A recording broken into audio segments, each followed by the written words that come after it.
Kipsilevyseinät ja katto on nyt tasoitettu ja putsattu. Mitä seuraavaksi? Seuraavaksi ruvetaan pohjamaalaamaan.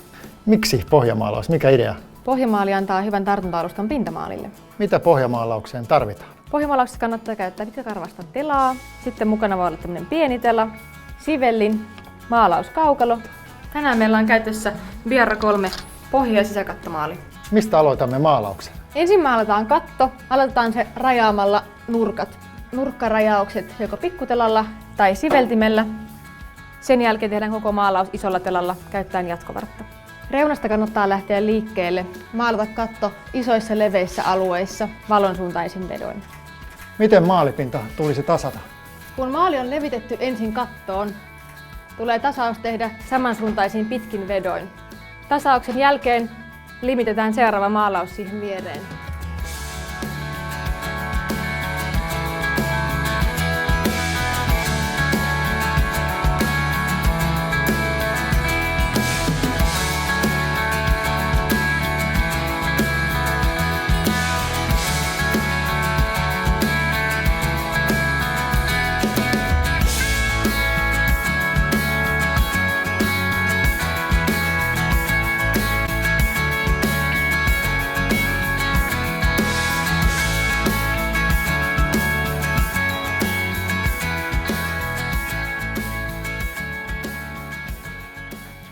Sisäseinät ja katto on nyt kertaalleen maalattu. Mitä seuraavaksi? Seuraavaksi odotetaan, että maalit kuivuvat ja sen jälkeen maalataan katto toiseen kertaan, jotta lopputuloksessa saadaan peittävä ja tasainen.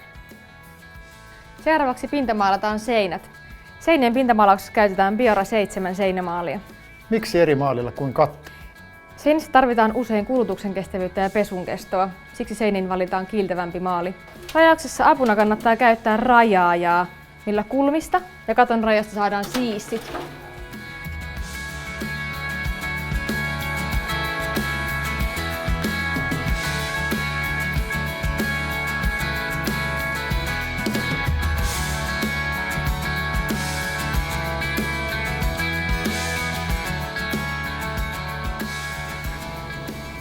Pinnat on nyt valmiit. Kun pohja on tehty hyvin, se näyttää tasaiselta ja sileältä. Tämähän oli yllättävän helppoa ja nopeaa. Näin on.